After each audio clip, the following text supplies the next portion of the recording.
All right, so Second Chronicles chapter 4, continuing on and understanding all the things that they're building for the temple. This one's going to be a pretty quick video as well, because we're not going to get into a ton of reading all the verses in here. But in here it's talking about they made an altar of brass. That's that altar, the big one, that usually was about 4 or 5 feet wide. It was a square altar. That's where they would put all their burnt offerings on and things. Then molten sea. When you see this thing of the molten sea, that's the laver is another term for it. It's not a big ocean with molten lava around it or something like that. What it means basically is it holds a lot of water. So again, when Moses had the tabernacle, it was a small bowl. It was a pretty good sized bowl, but it was more a small bowl where you could put the water in, and then you'd scoop it out with your hand and sprinkle it to do different things with it, for like washings, basically for the priests. Later, they went to a full-sized laver, which is like a tub. So we think about this today. The closest we come to that today is the baptismal font in a temple, where they have the oxen, the 12 oxen, and then the font on top of it, basically. That's kind of what they went to later, basically. And I don't remember in Solomon's temple if they started with the smaller one and then later built the bigger one inside, or if they just ended up going with the bigger one with this temple. I'm not remembering off the top of my head. But one thing I want to point out with the construction of this temple begins what's known in history as the First Temple period. So there's pre-temple, which is kind of the wandering tabernacle in this time where Israel is permanent, has a permanent home. Then there's this time in Jewish history called First Temple period. That is beginning with the construction of Solomon's temple. First Temple period goes from this time all the way up until 587 BC, when the temple is destroyed by Babylon. And then it'll later get built about 30, 40 years later. They rebuild it again. And then that temple is the Second Temple period.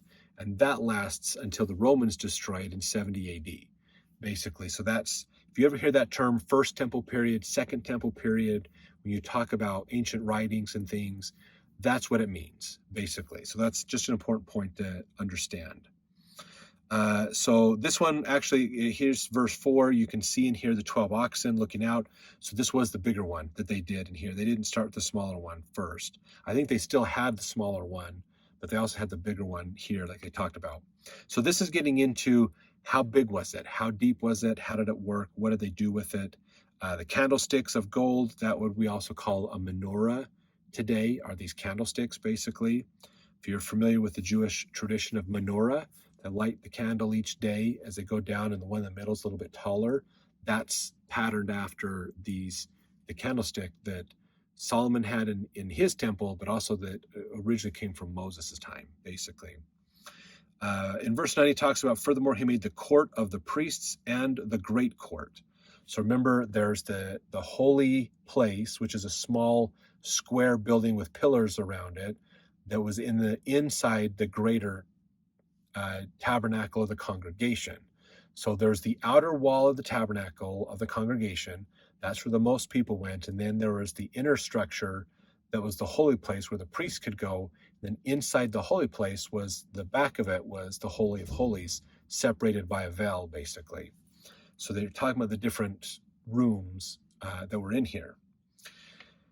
So Huron made pots and shovels and basins. They finished the work that he was to make for King Solomon for the house of God. They put the 2 pillars in the front, 400 pomegranates on 2 wreaths. So they're building like these wreaths, and they're building the basins and lavers and putting all this together, really elaborate to make this temple an amazing place. So that's what we learn about in here. It says, verse 17, the plain of Jordan did the king cast them in the clay ground between Succoth and Zerdathah. This is talking about making metal objects. They were using the clay, basically. If you've ever watched how metal objects, metal tools are made, they usually melt the metal down to turn it to a liquid, and then they use some kind of a clay or a sand, something that will withstand the high temperature. They build a form, and then they pour the molten metal into it to hold the shape until the molten metal cools into that shape, basically. And then they break the form away from it. That's basically what they're doing here, is what they're talking about. Verse 19, Solomon made all the vessels that were for the house of God, the golden altar also, and the tables whereon the shewbread was set, moreover the candlesticks with their lamps, that they should burn after the manner before the oracle of pure gold, the flowers, lamps, the tongs made of gold, snuffers, basins, spoons, censers of pure gold, all the little tools and the little things that they're going to need to burn incense, to put out the incense, to put out the candles, to light candles, to do everything. They've all got this done of pure gold. So remember, some things in the construction were gold plated. Some things were made just pure gold, basically, as well. So some amazing wealth went into this building, lots of jewels and gems and all kinds of things to build this amazing temple of Solomon. So let's jump into the next chapter as we continue on this journey.